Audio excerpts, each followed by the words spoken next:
I'd like to welcome the reigning champ, Jamie Lewis, once again to the channel. How's things today? Yes! Ding, ding! What's up, motherfuckers? Yo, what's Gloves up? are off and we're back at it again. The question we're discussing today is who had the bigger impact on physical culture? Was it Stallone or Arnold Schwarzenegger? We want to invite the audience to weigh in with their thoughts and comments as well. So any questions are welcome and we'll also get to them. Yeah, I kind of threw it out there to the crowd to see what people would say. I expected everyone to come in hard on Arnold because I've spent my entire life saying Arnold is trash and Sly is the one. And I don't mean Arnold is trash. Like, again, when people are rewatching this, like Arnold bumped into me at a dinner and I started crying. So, I really appreciate Arnold for what he's become, but Arnold back in the day was a piece of shit. But Sly was the opposite. He was like the everyman good guy, like made good kind of thing. And it was just like, I couldn't believe that everybody I knew was like, Arnold, Arnold, Arnold. So now that the internet's kind of come up and people are fucking talking about Mike Menser like he was actually somebody and Casey Viator like he was somebody, I'm like, all right, well, they got to think that Arnold is the one and not Sly. And it seems like a lot of people do think that, although a lot of the people that follow me seem to agree with that Sly is the one. So what is your take? Yeah, people definitely do have their favorites, and the people also sort of say who influenced to get them into the gym. And I think if we're talking about the older generation particularly, I think a lot of them do align with Stallone because he really was one of the first mainstream kind of visually prominent actors who became a bodybuilder, whereas Schwarzenegger was a little bit later down the line. So I don't know too much about the younger generation these days. I think Arnold probably still has a little bit more resonance in the public consciousness, but yeah, we'll kind of get to the meat and bones of the argument anyway. But so what I was saying is that who's more important to bodybuilding culture? And when I said that, I meant like because there's people get bodybuilding competitions confused with bodybuilding culture, and that is like it's like looking at monster truck rallies and being like, yeah, that's the truck industry. That's how they figure out how to do trucks. And it's like, no, that's a fucking goofy sideshow people do when they literally have nothing else to do. And that's what bodybuilding is. Like in terms of the exercise world, bodybuilding is a fucking freak show and nobody really likes it. Yeah, so like the question once again that we'll reiterate for the audience is like, who's had the bigger impact on physical culture? Was it Arnold or Stallone? And a lot of the feedback that I got when I posted this story was people messaging me asking, how's this even a question, let alone a point of contention? And I think in the minds of a lot of people, and even to my thoughts as well, like Arnold is inarguably the most important bodybuilder of all time. And that's not even close. Like, Arnold is literally numero uno. You know, the guy is 7 times Mr. Olympia. He was recognized by the Guinness Book of World Records for being the most perfectly developed man, like in terms of size and symmetry. He was an athlete, actor, and politician. So his reach and appeal was much more ubiquitous with bodybuilding and physical culture to the extent that he actually became synonymous with that. Whereas Stallone was almost like a one-trick pony. But what do you think?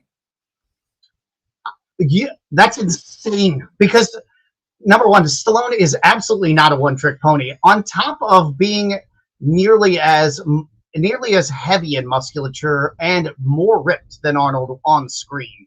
Like Arnold never came in good condition on screen, and Stallone always looked better, and he was mostly carrying more muscle because Arnold really was not like he wasn't in competition shape on screen, and he progressively declined through that. But really, where I wanted to go with what the fuck was I talking about? Now I've gotten myself all goddamn confused. So you said that he was a one-trick pony. No, because he wrote the movies that he was in. And so he wrote every word of inspiration that came out of Rocky. And Rocky became a cultural icon to the point where we have a statue in the city that I grew up in for Rocky. He is like Paul Bunyan or Ned Kelly, I guess. You guys don't have any positive role models in Australia, do you? But Ned Kelly, do you have statues to him? I don't know. He's a folk hero. But he's he's a fictitious folk hero that he created. And then there's Rambo too. He didn't create that character, but he really people didn't really know still don't know who David Morrell is. I do because I love his books, but and Sly knows who he is because he loves his books. But Sly turned Rambo into a cultural icon. and a person who exists. So Sly is not just himself. He's like Jesus Christ is like part of the Holy Trinity. And it's like Stallone, Rambo, and Rocky.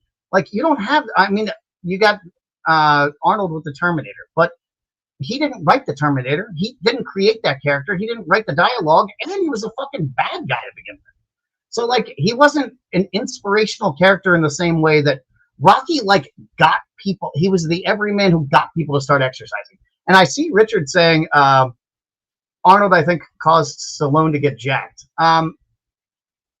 Yes, that's very correct. I can handle that one because Stallone's mom owned a gym. She was a bodybuilder. Like, yeah, that's another thing about Stallone as well, because he was. It's quite kind of interesting that your team Stallone in this case, because when I think back across Stallone's entire history, he started out as a real child of privileged. You know, where Arnold was, you know, self-made and self-built. He came up through Austria. He blazed his own trail, made his own path. a child Meanwhile, of whilst, yeah, absolutely, he was a child of privilege. He went to the most exclusive high schools, which he continuously got expelled from. His parents were all, he went and did times at a Swiss college, which he also got expelled from. Devereaux, the one that he went to near us, that's a school for special needs kids. These are not schools for these are not private schools for the high achieving. Like again, I'm taking these points from cited works about Stallone. So he definitely was a child of privilege, and that's taken as a direct quote. So that's an interest. I mean, I get what you're saying, but he did live in poverty when he was coming up, because there was a period he was estranged from his father, which I guess is where the money came from, because his dad played polo, and he had that whole story where he bought a polo team in order to play with his dad.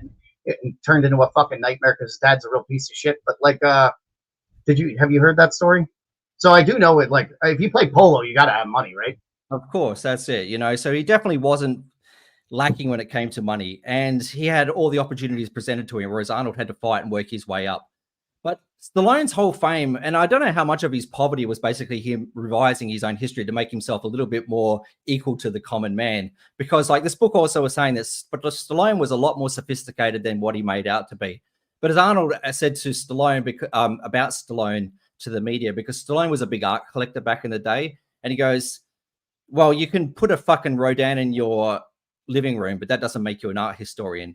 And it's by the same token, you know, Stallone can build his body, but that doesn't make him a ubiquitous influencer in the physical culture realm neither. Stallone's fame, he was founded on this archetype of the little guy triumphing when you think about Rambo or Rocky. But the problem is Stallone spent the almost next 2 decades throwing that persona out the window because he didn't want to be the little guy. He wanted to be big, and he wanted to be Schwarzenegger. If he wanted to be Schwarzenegger, he would have gotten big and puffy and lost his abs. He couldn't. And he couldn't get that big. But he never got fat and lost his abs. Like in Rocky 2, he bulked up too much, and he had that whole fucking thing where Franco blew his pec off and all that. But he was puffy. Probably half the reason is because he had a torn fucking pec that he was doing a movie with. But so Stallone, when I say, number one, a bodybuilder does not have to be competitive. And bodybuilders existed before competitive bodybuilding and will exist after competitive bodybuilding. And if it wasn't for Terminator, competitive bodybuilding might be dead as it is now. But because it was dying and it just got resurrected by that movie anyway. But and the IFBB emerged as the only federation solely because of Arnold. But all the other ones just kind of fucking faded away, even though they were the better ones.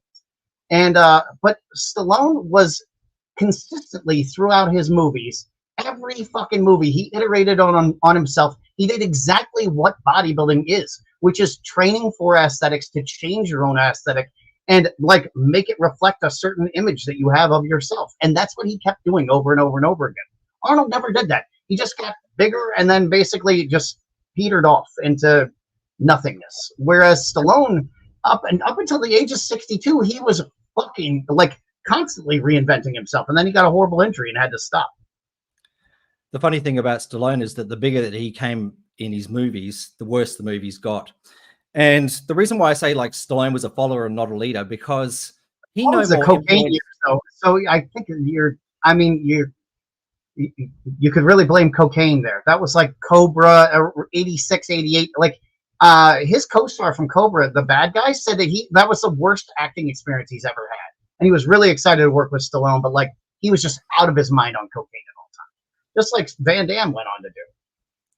So let's go back to the beginning of their timelines when they first started appearing on screen, because Rocky came out in 1976, and you can't sort of say that he was any physical specimen in that movie. He was, relatively built like a boxer, but he wasn't like anything that was motivating people to get back in the gym. I don't care what Peter McGuff says in his article. He was no bodybuilder back in 76, and he wasn't motivating. So then you had Arnold in 76 with Stay Hungry, kind of playing a character that was going to the gym, but he also didn't really motivate anyone back in 76 to become, a bodybuilder. In 77, when Pumping Iron was released, however, that was basically the game changer, because before that film, bodybuilding was considered a perverted, deviant art, that only losers were doing, and nobody wanted to be involved with training or bodybuilding. Right. But after Pumping Iron, Arnold single-handedly made bodybuilding into an actual sport with respectability, legitimacy, and that inspired millions of people to start training. I don't think it didn't inspire people to start training. Like the Rocky songs inspire people to start training. Arnold Schwarzenegger inspires people to take steroids. He inspired people to stop doing 3 years of natty training before steroids and just go into steroids. Well, if you want to talk about the steroid issue, Stallone inspires people to lie about steroids, because at least Arnold was forthcoming and honest about his steroid use. But I have some quotes here from Stallone.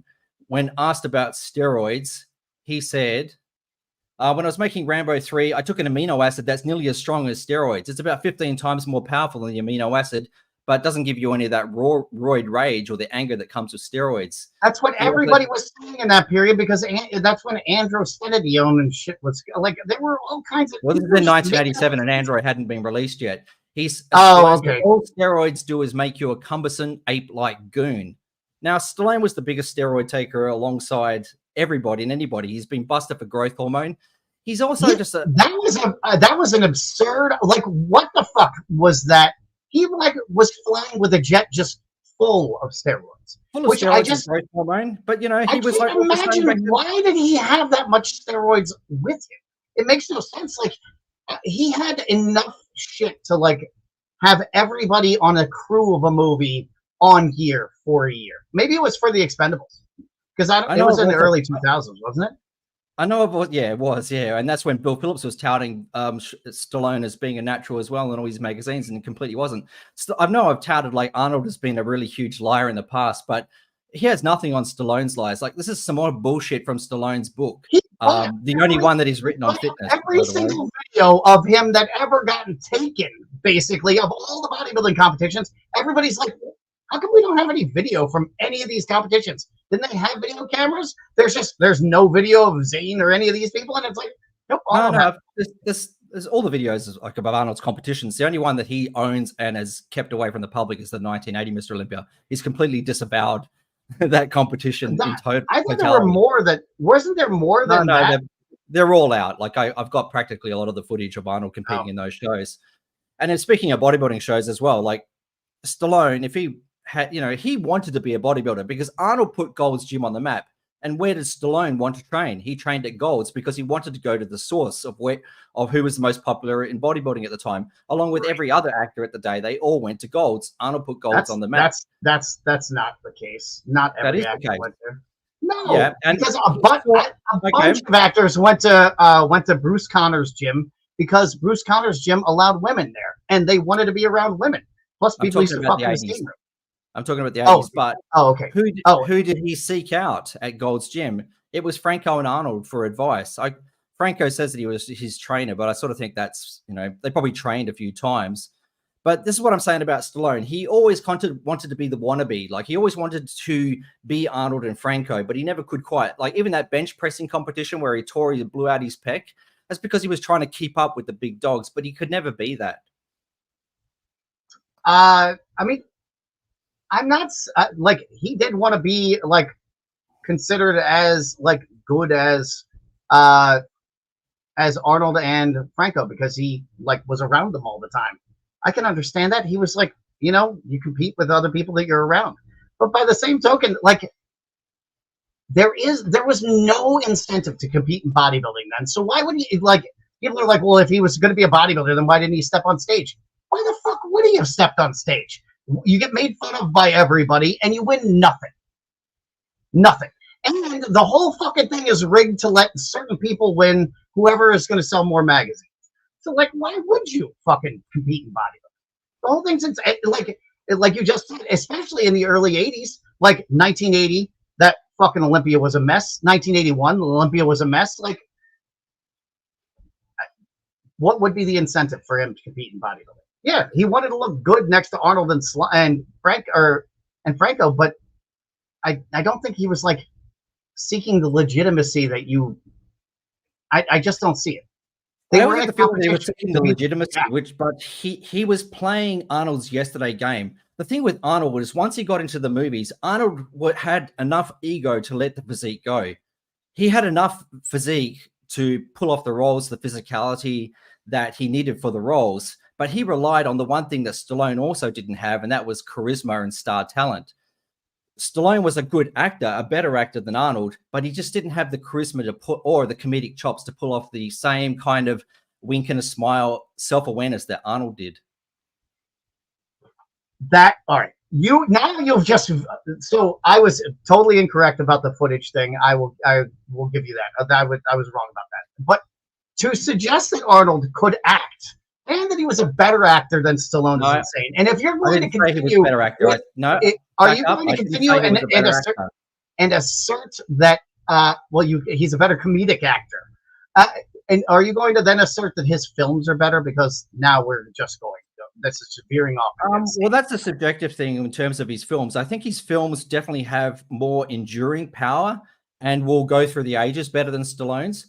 When I talk to young people today, like I ask younger people in these movies, that like he was just playing himself. He wasn't playing a character. He wasn't doing any acting. So the wink and the nod was just like, haha, I'm a big German dumb guy.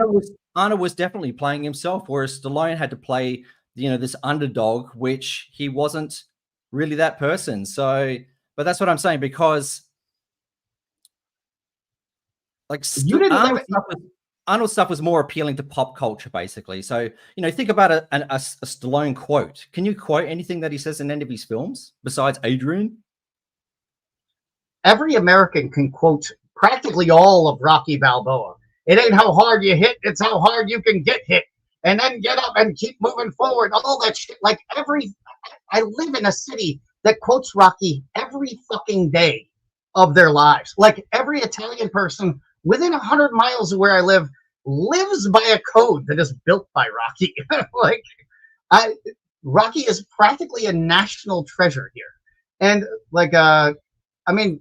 Arnold is a valuable, I'm not saying Arnold sucks or anything like that. I'm just saying in terms of like being an inspirational character, Arnold was a goon and an admitted bad guy in his own life. And like, he was even not believable as a good guy in film until he like played that goofy, gap-toothed, hokey, dopey character. But then he was just playing the stereotype, like you're saying. Stallone was playing this role of the underdog. Well, him playing like the dumb jock, which he always played in every fucking film, was really tiresome and generally not funny. Like, I know people watched Twins, but did you enjoy Twins and Junior and all that shit? Because I'd much rather watch Stop or My Mom Will Shoot. I don't know. A lot of people sort of would say that Arnold's bad films were still watchable, whereas Stallone's bad films, were fucking terrible and unwatchable. But that's by the by. What we're actually talking about is who had the bigger impact on physical culture, not their character, not their filmography. So yeah, I know. So name a Arnold movie where people would for decades worked out to the music from their movies. Okay, so is the argument that Stallone had better training montages than Arnold? Because no, it was just like the whole vibe that he built. The whole vibe that he built was about building yourself up, and Rocky always got his ass kicked and had to rebuild himself. So it was always like this inspirational story about like overcoming some kind of adversity and getting your fucking ass kicked, and then working out really fucking hard, and then kicking ass in life, and like. Arnold never did. Then there was none of that in his movies. It was just he just was a big, strong guy who fucking smashed people and won, and that was it. Like it wasn't even a believable way to win ever. Like whereas there was at least an attempt at some believability in the Stallone movies. Stallone's whole MO of like rebuilding his character up and over time was because he didn't have the creative vision to do anything different. Look at it, like we have Rocky 1, Rocky up to, I don't know, Rocky 5, Rocky 6. I don't even know what we're up to. I've lost track of it. So it's become so boring and irrelevant. He didn't have the ability to do anything different. Number one, he was writing all those films. How many sequels did Arnold do compared to Stallone? Arnold had way more range. But again, we need to get back to the range. What a range. He had no range. He was a big goon who smashed shit. There was no other role that he played.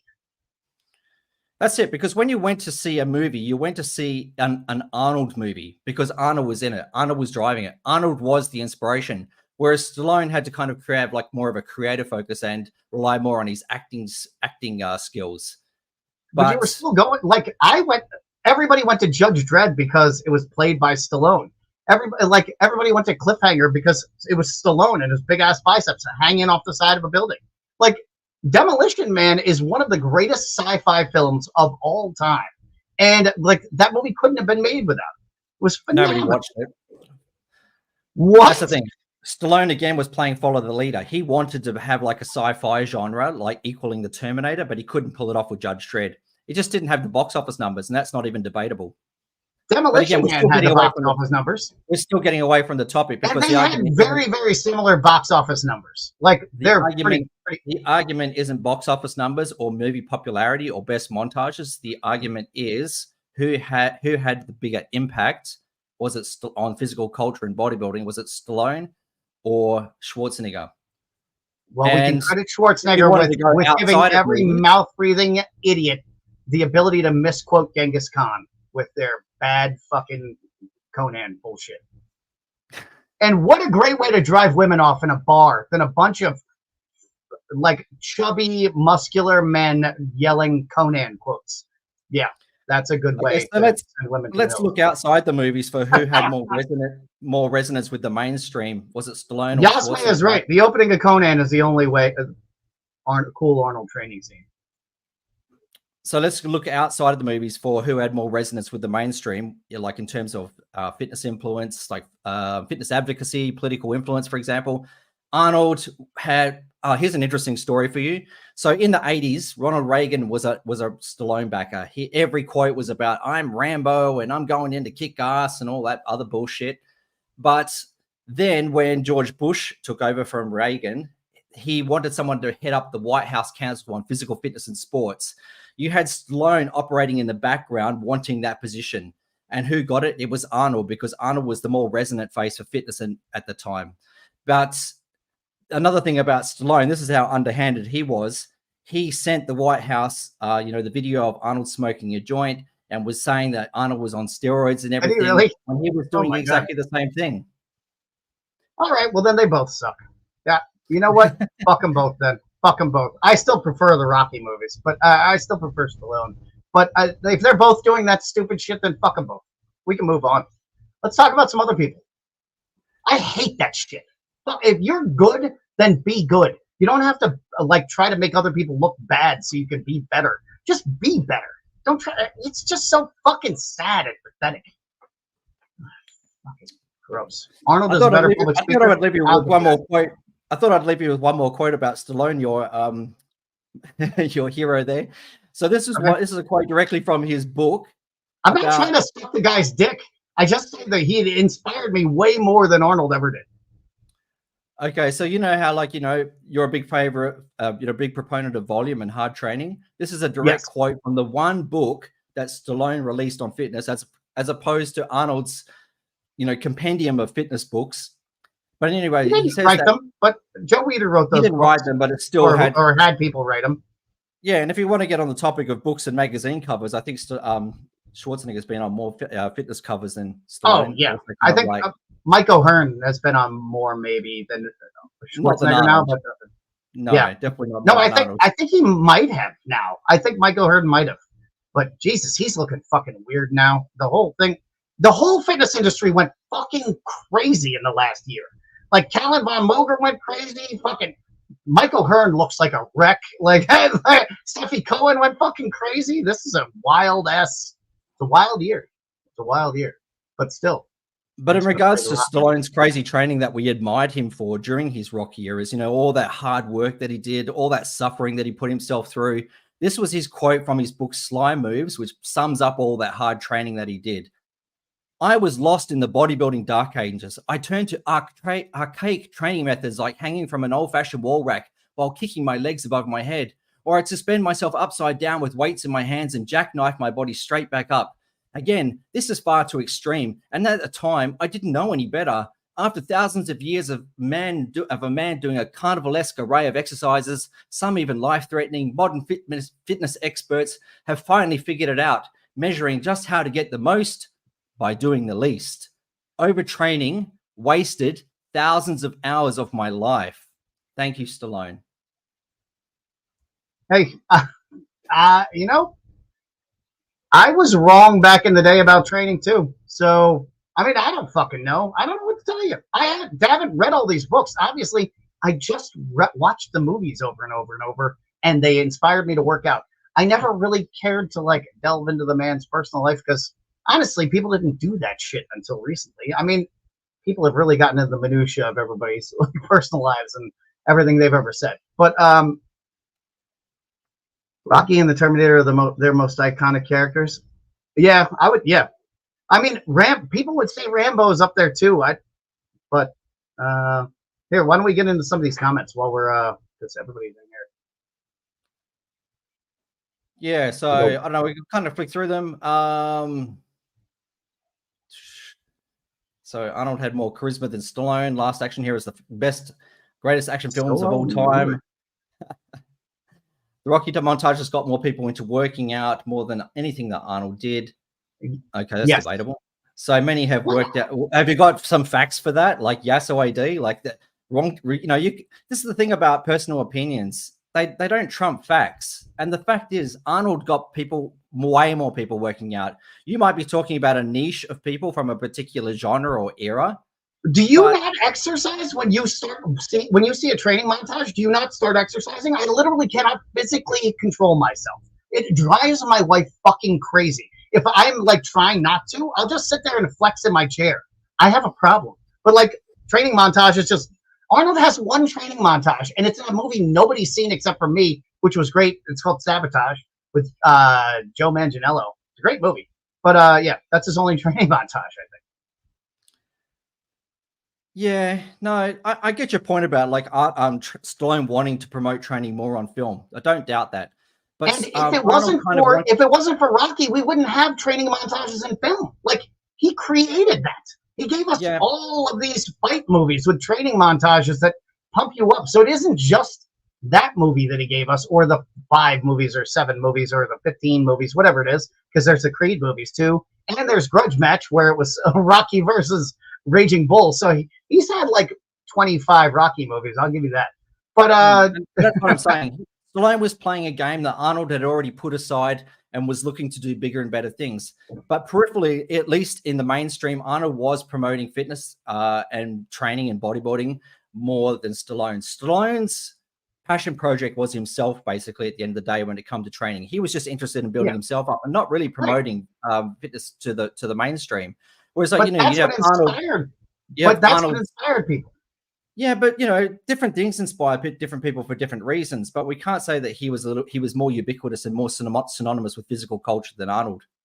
I think basically the biggest differences was their consistency. So nobody's ever given a fuck who was on the President's Council for Fitness except for when Arnold was on the President's Council for Fitness. Nobody's ever known who the person was. Although I've never known, and other than people telling us on the news that it's Arnold, we wouldn't have fucking known either. So, like, who knows what the fuck that person does? But they don't influence anybody to work out insofar as I know. Do you know who you see one video of kids jumping rope with Arnold yelling at him on a microphone in shorts. Yeah. Do you know who cared more about that than anybody? Stallone, because he wanted to be on the President's Physical Council of Fitness. But Arnold wouldn't even be on that. Because he wanted to do everything that Arnold did. They were competing at everything. Arnold played a huge role in advocacy in the Special Olympics. He did the inner city games. Stallone's done none of that. Oh, well, that's cool. I didn't know that Arnold was with the Special Olympics. Yeah, that was because Eunice Shriver, I think it was Maria Shriver's aunt. She was the one that founded the Special Olympics, and then Arnold, put his hand up to, become a huge advocate. And he's been doing that, and also bringing training into prisons along with other things. So, I do speak a lot of shit about Arnold, but he has put his hand up to do a lot for fitness in the meantime. And, you can't argue now, even with his Arnold Classic, that's not just about bodybuilding anymore. It's so much more. It's a huge, it's one of the biggest sports expos in the world. Yeah. And he's now raised the prize money for it to be more than the Olympia. So he's throwing down the gauntlet now to the people running the Olympia to sort of say, up your game and start paying these guys fairly. What is the payout for the Olympia? I think it was about 400,000. Correct me in the comments if I'm wrong, somebody. But Arnold, I think, is up to 500,000. Finally more than it was in 1904. Woohoo! Yeah. So anyway, like I said, let us know in the comments who you thought was the bigger influence. I know that we can never change minds when it comes to this. We all have our favorites, but let us know anyway. Really? Last Action Hero is one of the great... Come on. I saw that because back in the day, we used to watch movies over and over and over in the theater because that's all you did in the summer as a kid. And I saw that fucking movie 7 times in the theater. And I've seen it like on TVs in the distance, and I'll go the other fucking way. I hope I never see that movie again. Fuck that movie. Oh, it's terrible. Sorry, Wallback buddy, can you bigger influence on what? Can you expand on that? Like bodybuilding culture and physical culture. Inspiring people to exercise. Inspiring people to use exercise in order to change the aesthetic of their body. Yeah. It was another thing it's quite interesting because remember that guy, Rudy Hermosillo? I think Mark mentioned him a lot in Dream Big. Yeah. And I think he kind of credited it himself, or he mentioned that he was Sylvester Stallone's trainer for Rocky or Rocky 2. Do you know anything a little bit more about him? Because he was the teenage Mr. America, I think, in 1978. Yeah. And Stallone actually presented him the trophy as well. Can you tell us a little bit more about him? Do you know anything about him? He's the one who got Stallone in shape for Rocky 3, even though it's credited to Franco because there are pictures of him like hanging out with Franco. He blew his pec off with Franco, and he did some stuff with Franco, but Rudy Hermosillo was like his bodyguard training partner. And so, yeah, they worked out together. There's a guy who messages me who knew them back in the day. And so they were always like hanging out together. And yeah, I don't know what their relationship became after that. It's wild. Rudy Hermosillo, I saw like a recent interview with him, or a semi-recent, and he still had like a crazy thick accent. I was like, it's wild that like you could live in a place for like Arnold, and it's just there are so many people in LA who just never drop their accent somehow. I read some juicy gossip on Rudy, and I don't know if this is true, but it's just hearsay, but okay. I thought it was funny anyway, because the reason why Sylvester Stallone knew Rudy well is because obviously through bodybuilding, but Rudy was actually employed as like a house guard at Sylvester Stallone's compound. So, he was some of the hired muscle that they had, which is quite funny because I think Rudy's about 5'4". So I was sort of thinking maybe Stallone keeps him around because he's the one person that he's taller than. But when I saw that he was a bodyguard, I was like, he's my height. Like, I couldn't be a bodyguard for a celebrity. I wouldn't be able to see over the crowd. The other piece of salacious gossip that I heard is the reason why Stallone distanced from him and tried to wreck his career after that was because he was caught, or Stallone walked in on him fucking his wife. Oh, yeah. So whether that's true or not, it's just one of those little question marks about the dark side of bodybuilding that you never really hear about. But who was Stallone's wife at that time? Milkman with the $14.99. Thank you so much, man. You're dude, awesome. Thank you so much. That was really nice of you. Yay. Thank you. That's fantastic, man. I really appreciate that. You always come through it for us, Milkman. I love it. Yeah. So you also had like another topic that we were going to talk about, where you had an article once upon a time where you broke down in Hollywood who was the baddest motherfucker for real, because a lot of these guys, they're just, all show and no go. But, so you said that a lot of these guys in the past did actually have some pedigree behind them in terms of their ability to fight. Oh yeah. I mean, there's really nobody on the, even like, the guy who played Ip Man, Donnie Yen. like he's apparently like a nasty drunken street brawler. He just loves to like take his fucking aggression out on the street and just goes and fucks people up into like barroom fights and shit like that. So like all those guys can go. But yeah, I love talking about this stuff because I love the movie Demolition Man, like I mentioned, and Wesley Snipes, who's in that, is a genuine bad motherfucker. Like he won a ton of point fighting fights back in the day. He did lose a fight to Mike Tyson. Apparently he got knocked out by Mike Tyson in a bathroom because he was fucking Mike Tyson's girlfriend. But I mean, anybody would get knocked out by Mike Tyson. So there you go. But yeah. I just interrupt on that point, Jamie, because you know, we were talking about Stallone. Do you think that when the Rocky movies came out, I never really heard, well, I don't know because I don't travel in those circles, but did he actually have any appeal to people getting into boxing? You'd have to ask a boxer. I don't like, I've never really boxed, so I couldn't. I assume that he did.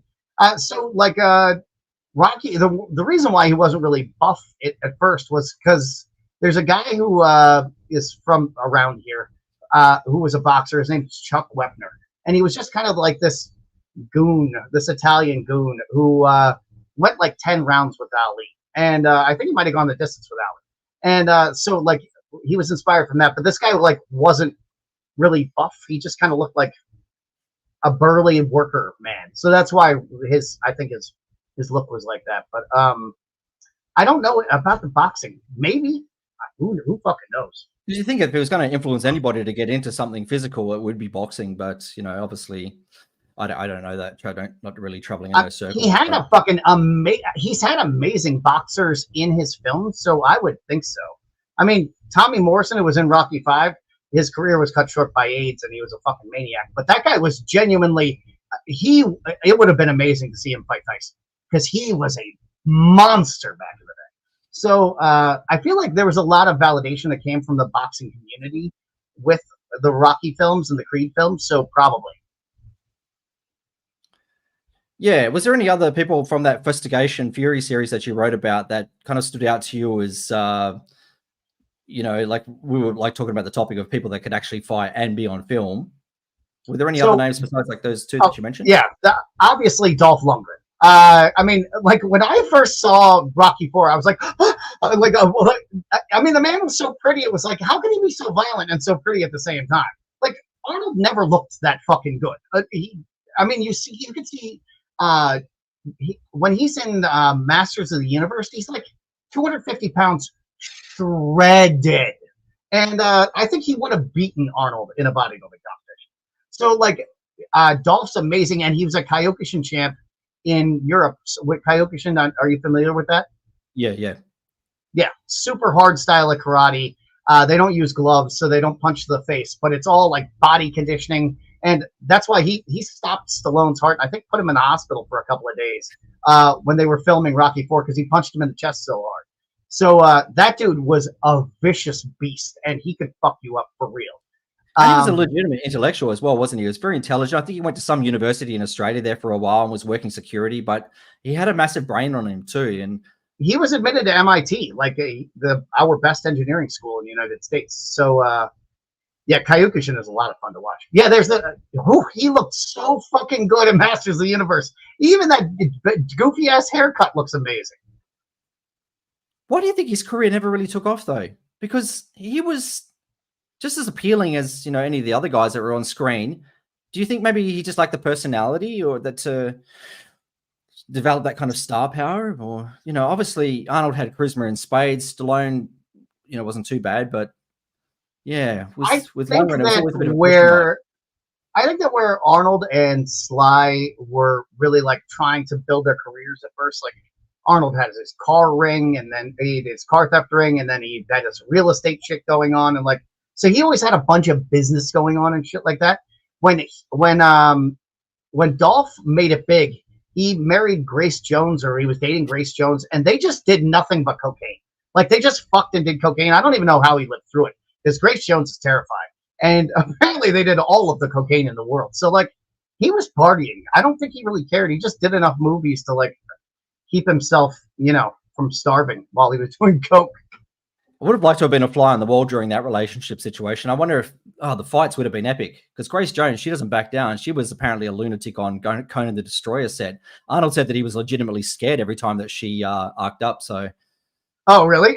And so imagine at the same time he's catching punches from Grace Jones, Sly is getting his ass whipped by Bridget Nielsen, right? Yeah, Who's like 6.5 feet tall or some shit. She could hit him from across the room.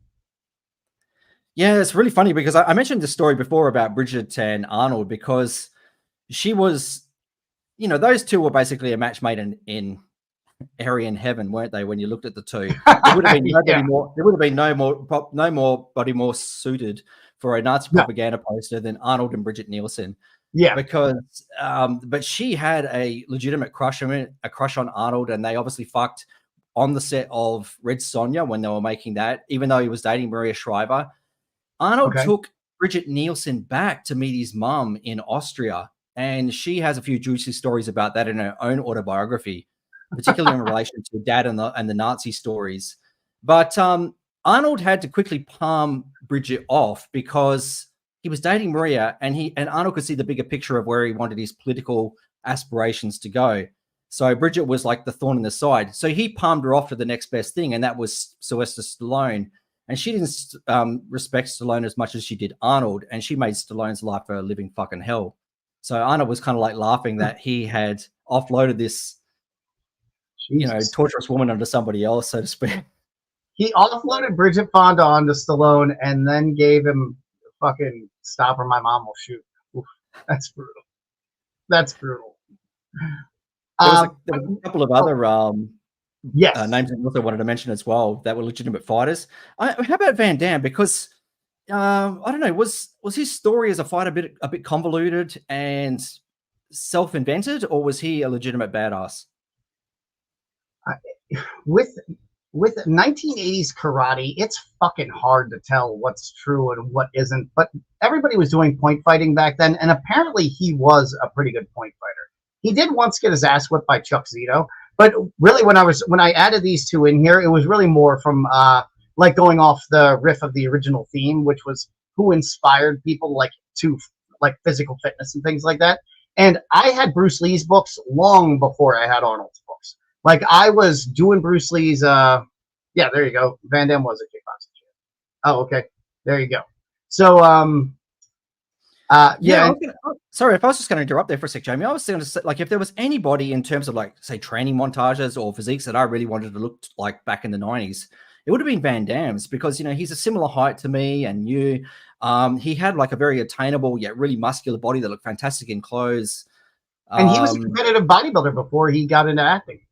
Yeah, and he was married to Gladys Portuguese as well. I think he, like you said, he stole her off Brian Moss. Poor old Brian had to let her go. Well, and that woman is a fucking G, because Brian is a really good looking dude, and he was a cover model for fucking Playgirl. He looked like a really jacked version of Ravishing Rick Rude from the WWE, and she just was like, well, I'm skipping out to this other really hot guy who's I guess she followed the cocaine maybe, because Brian's got a lot of history and some great stories as well. We should get him on the podcast sometime to talk to him, because I think we get some epic discussion out of Brian. But even Bruce Lee, in terms of his resonance with, I suppose not the mainstream, but again, a segment of the mainstream, he really did encourage a lot of people to get into training based on his physique.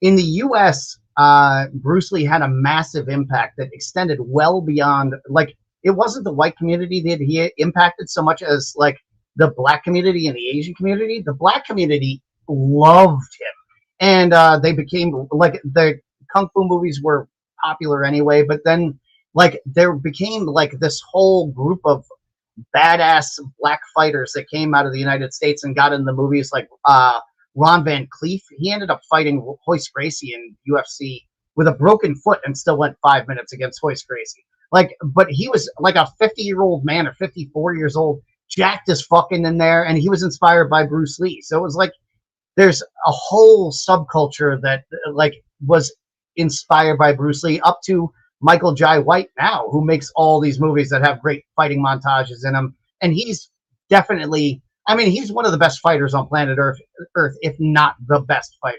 if you ask UFC fighters, they're like, nobody will fuck with that man. They spar with him, but nobody wants any smoke with him. And nobody will say a bad word about him because he's the nicest guy on earth. He doesn't need to be mean because he's more jacked than most professional bodybuilders. And he can kick you in the face 6 times before you can say, why are you kicking me in the face?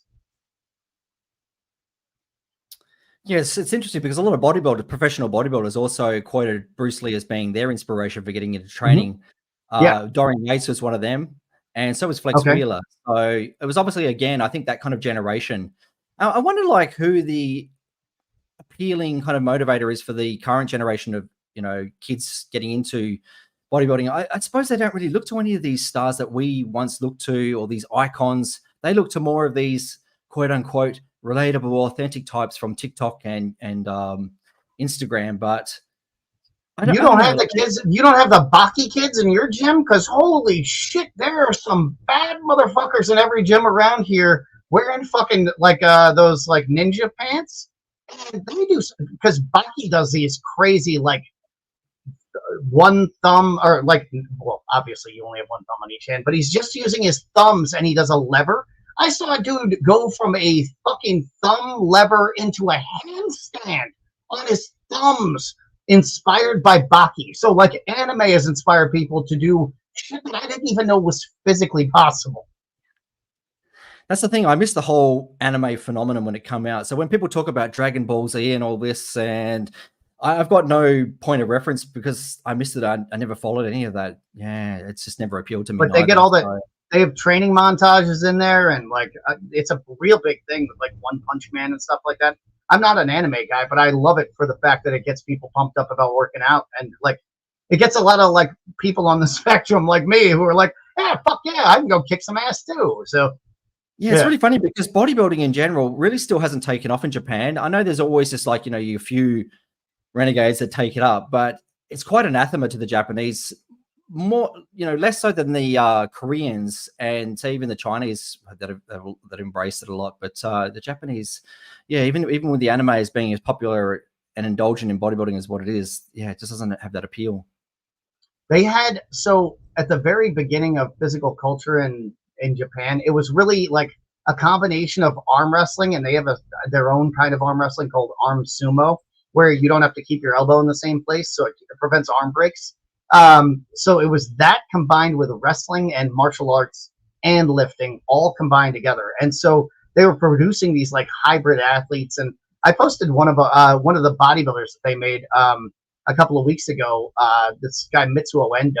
And he was a Mr. Japan who became a Mr. Universe. But like, yeah, they were pretty few and far between. Whereas, I mean, at least now with like Korea has some fucking crazy good bodybuilders.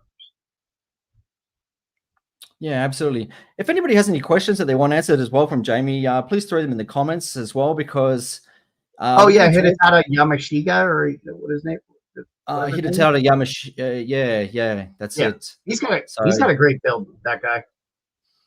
Yeah, but there hasn't been too many Japanese guys. I know that you posted one a little while back as well. The names always escape me. The only other kind of famous Japanese bodybuilder that I could think of that was a pioneer of back in the early days was Yukio Mishima.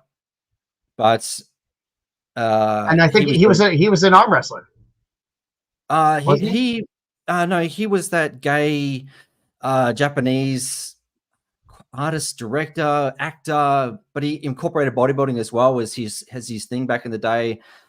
His was a very philosophical take with bodybuilding, but he ended up committing harakiri, or, you know, cutting his belly and committing suicide as this is back in the 1960s as a protest against, I think it was for Japanese nationalism back in the day. So, well, yeah. I don't follow arm wrestling myself. I'm thinking of Tetsu Yamamoto was the guy I was thinking of. Right. Yeah. So do you follow arm wrestling at all? No, I mean, no, I don't. I never liked arm wrestling. I don't see any reason to break your arm. Yeah, Dennis Saplenka, he must have some kind of fucking genetic condition, like acromegaly. His hands are disgusting. Have you seen him? His fingers are like 3 of your fingers together. It's really. Is he the guy with the one hypertrophied forearm compared to the other one? Is that the same guy? Or I've seen one guy with one forearm which is kind of much bigger, but I think that's Rob Vigent Jr. Yeah. So that correct. VT, that was Yukio Mishimo. He wrote Sun and Steel, which is an interesting book if you're interested in the Japanese take of someone that was involved in physical culture and bodybuilding before it was even a big thing. Jamie, was Reg Parker natural or did he dabble with the juice? He was the best Hercules, I thought, back in those days, or any time really. Insofar as I know, he was natural. I have never found any evidence that he wasn't. His son really was very vociferous in maintaining that he wasn't. Also, he was in South Africa, which was way off the fucking map in terms of everything. So I don't think it was readily available. What's your take? If he moved in those circles and in that era, I would have thought that he was definitely involved in taking anabolics. He obviously went to England quite a lot of times to battle it out with the universe. So he would have definitely heard of the guys taking it back then, and he would have had the contacts and the connections. They also would have had mail to South Africa where any of the big names involved in the sport back then could have sent it to him. And he also knocked Somebody around. would have reported on it though. Like when Tom Sansoni died, they named every fucking person who was on steroids at the time because Tom Sansoni had used steroids, and he died of like something totally unrelated, cancer or something. But they wrote these articles that were like naming fucking names, and he was never named. Yeah, no, this is just my own kind of opinion, and because it's like that argument about did Bruce Lee ever take steroids, and John Little sort of being adamant that he didn't. But if he associated it in those kinds of circles and had that kind of interest in what bodybuilders were doing, and it really wasn't taboo back in those days that they were using it. So what makes and he was taking every other fucking drug. There was not a drug he wasn't taking. Yeah. So what would he take? And like Reg Park wanted to be as competitive. And he was Arnold's inspiration, right? So he used to hang around a lot with Arnold, and they used to train together. So you had Arnold here juiced to the gills, and it was also training with Reg in England and South Africa. But do you mean to say that Reg wouldn't have been taking? They were almost comparable in terms of the looks and physiques. And then when Reg came back and competed, against Bill Pearl, and why wouldn't he have taken steroids? Why would he have done the show natural? It doesn't make sense in my mind as to the reasons why. Oh, I mean, when he in like 1975 or whatever, maybe, I don't know, but like going up to like 1967, there was no record of it. Like I looked, but like when he was winning all his early shit and inspiring people and all that, he was not on steroids. So he might have been on them later. Yeah, and John Park, he obviously has an interest in preserving his father's legacy and his good name, and he says that his dad definitely didn't do it. But the thing is, right, John Park says that he never took steroids himself, but he trained under Bob Paris.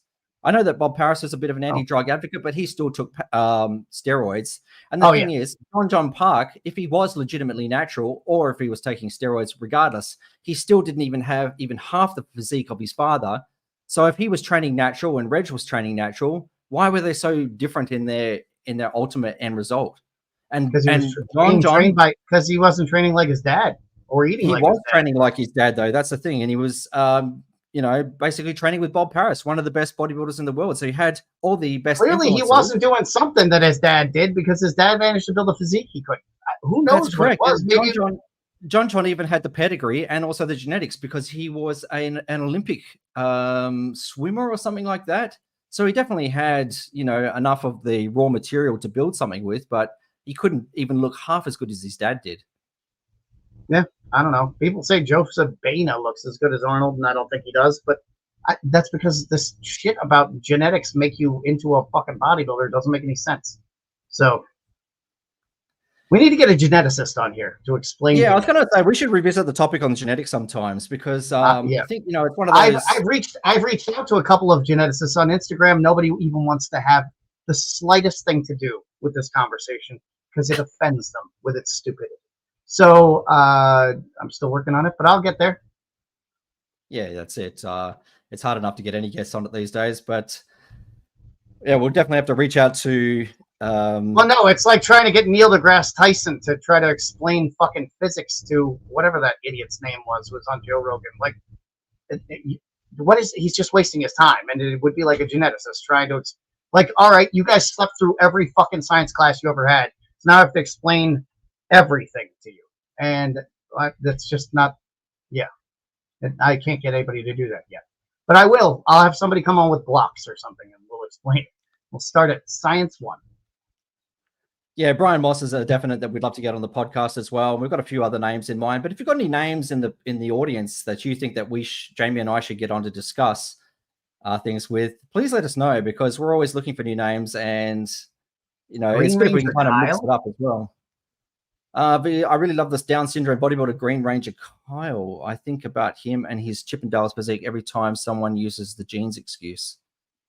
I'm not sure about him. I'm not sure what those words mean in combination with each other. So does he actually, so this is a person with Down syndrome whose name is Green Ranger Chuck. I've never heard of him. I didn't even know that was a thing. Sorry, mate. I'm not sure about who you're referring to there. But I mean, a kid with cerebral palsy won fucking Ninja Warrior last year. So, like, where is the genetic superiority in cerebral palsy? He was a 16-year-old kid who just lifted a whole shitload and did nothing but Ninja Warrior and won. So, like, where's the genetics in that? He's literally genetically defective. So I feel like there's so many holes in that argument. But we're not going to have that anyway.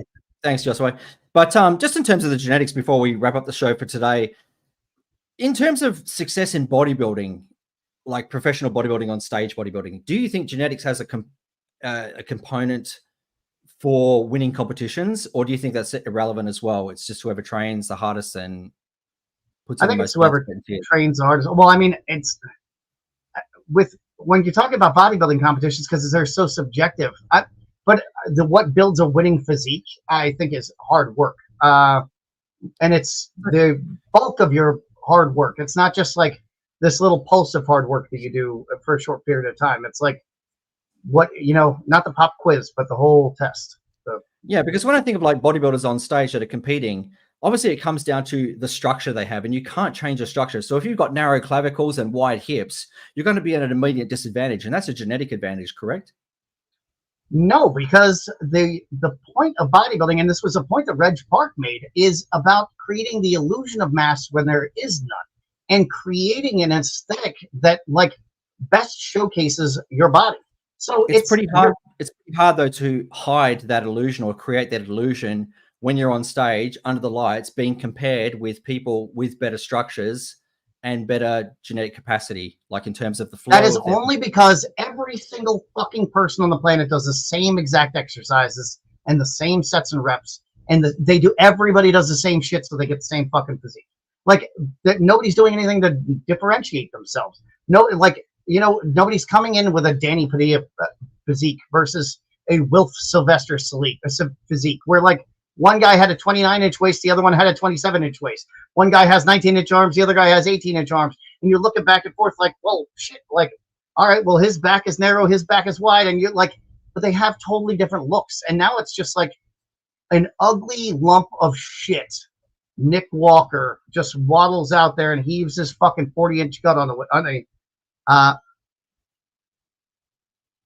his structure is bad because he trains like shit. Like, if he actually trained to make his body look good, he would, but he's just checking boxes and doing like what he thinks he's supposed to do. So like, I'm doing 4 sets of 10 on leg press, but he's not actually putting any thought into like, all right, I want to create this look and I have this problem with my physique that I need to fix. Nobody's addressing these problems. They're just masking them with more drugs and synthol. I think with the genetics question, a lot of people find difficult to resonate with your argument is a lot of the guys back in the 60s and 70s. So for example, Arnold would train with Frank Zane, or you train with Rick Drayson, or you train with Franco. So they're all doing like that similar training. However, the results of that same training was different depending on their genetics. So when they stood on stage, you had Arnold with his genetic package presenting a different look to Frank Zane, even though they were doing the same, eating the same, taking the same drugs, then to Franco yet again. So you had 3 different genetic types all doing the same thing, but with 3 different results. You have people with 3 different physical structures. They don't have different genetic types. You can't, I mean, there's no related to genetics though. It's like height. It's like IQ, it's genetics. IQ is not genetic. There are identical twins. One was they were both like adopted. One was adopted in Korea this is well studied, by South Korea and raised in South Korea. The other one was raised in shithole America. The one in America had an IQ that was like almost 40 points lower than the other ones. and like their behavior was totally different. And that's Your food, all there's got so many nothing to things do that with go the into environment and the education system as well. Like prenatal nutrition, postnatal nutrition, education, exercise, every single thing that happens from the time you are conceived to the time that you like step on stage goes into what you end up looking like. So like, who knows what, like, even if you have identical twins, they don't end up with the same physique if they train. It just doesn't happen. I mean, you have identical twins in the same, they're literal identical twins. One's black, one's white. How the fuck does that, like, you can't make a claim that there's a genetic type out of, you know, if you got identical twins who come out with two different looks, like, how could you have, what, you know what I mean? People have confused genetics with fate. You're not fated to anything. And even that stupid body somatotyping shit, if people would read that stupid fucking book, which is so discredited, that guy was thrown out of science altogether because he was trying to prove that criminality was linked to your body type. In the thing, he said your body type changes over your life and can change according to your physical labor and this and that. And then he was linking, you know, low class jobs and labor jobs with a burly physique, which then was criminal. But somehow bodybuilding took that to mean, genetically superior. Even though it was all nonsense.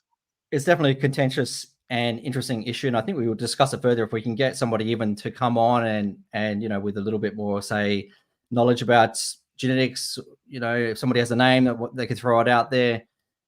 But yeah, I think we'll probably wrap it up now because I've got to spend a weekend camping now in the rain, so I've got to head off soon. Well, just to address Will Black Betty's last comment, it's sure. Not the point is not that everybody is equal, because I don't think anybody is equal to me, so I wouldn't be involved in any of that. It's that everybody is treated with equal respect and equal dignity and gets the same rights and all that shit. That's what it is. Because if I went around just slapping around every person who fucking sucked compared to me at any given thing I could fucking name, I'd be in prison, or I'd just be surrounded by dead people. So like, that just, it's not a good way to go through life. You're like trying to prove your superiority over other people or lording it over them doesn't help anything. So just treat people easily. Yeah, and I really want to thank everybody that's chimed in with their comments, and especially like Milkman with your donation again, man. You guys are awesome. And I love how the same people show up each week. And even the people watching the podcast after hours, you know, leaving your comments and your thoughts and your likes, it really is appreciated. I want to encourage everybody as well. Yeah, I want to encourage everybody as well to jump over to Jamie's Instagram, check out his daily posts that are the best on the internet when it comes to physical culture. If you have any topics that you want to see us discuss also in the future, or debates that you see us want to do, let us know, because these things are fun where we actually kind of argue a few points as well. So anything else that you wanted to add, Jamie? Are you working on anything at the moment that's going to be on the pipeline next that we can expect soon? You know, I have no idea what I had a couple of, I've been kind of tossing around a couple of ideas for like things I was going to post. I don't have anything big coming up, but one thing I was going back to the I was going back through the archives the other day, and I was reading something that you were working on that hasn't kind of made it out yet. And that was the, I think it was like the Zodiac Killers workout program that you were making, something about, you know. Oh yeah. I kind of shelved it because it like, it's a bad look to be glorifying serial. The whole idea was, so the book's like half done. So what I did was I took I was just trying to make a fun way to come up with different workouts. So what I did was I took every symbol on the zodiac and a killer from that, like that sign, that astrological sign, and then either used like the characteristics that are supposed to go with that sign or the characteristics of the killer themselves to determine a workout for that month that you follow. And I thought it was kind of a fun intellectual exercise, but the deeper I got in it, it just seemed like a bad look. And then like, I don't know, it seemed like that. So people love you for your tasteless content though, mate. That's the whole appeal to your charm sometimes. And I think like, you know, it definitely has an audience, and maybe you should just reconsider it, or consider it as like a bonus package for anybody that buys any of your current programs. And you might kind of like just dust that off and attach that if they want to have a look at it that a little bit future. I reckon it would make a fascinating read. So definitely reconsider it. One of them is, I'll give you one of the workouts because I think it's fun and it's a great workout, and everybody's going to say that's a fucking bullshit thing. It's not gonna. This will fuck you up. And when I say fuck you up, I mean a couple of days you're going to be really fucked up. So Carl Panzram was this serial flip. There you go. Yes, the Spirit of Vengeance. He was a nutcase, wasn't he, Carl Panzram? Jesus, like if there was anybody that was a disturbing read, it's that guy. Yeah, he just hated it. Like his whole life was just hate. He hated everyone and everything. And so he ended up getting thrown into Fort Leavenworth, and he was such a bad motherfucker that they made him do this thing called carry. He had to carry the baby, which is, it was a 50-pound steel ball that he had to carry everywhere. It was attached to a chain to his leg, and so he had to carry it everywhere, or he had to put it in a wheelbarrow and then wheel it that way. And so every day he would have to walk miles to this quarry and then go break rocks with this baby attached to him and then walk back. And so he was so fucking strong. Like he had the strength of 10 men and shit. So the workout that I have that is kind of inspired by him was, one day I was like, I wonder how hard it would be to just carry around a medicine ball. So I grabbed a 26-pound medicine ball and I started doing like holding it overhead and tossing it in the air, doing overhead lunges, swinging it from side to side, like moving it from hand to hand. But I tried to keep it off the ground for 30 minutes. And I recommend the 26-pounder.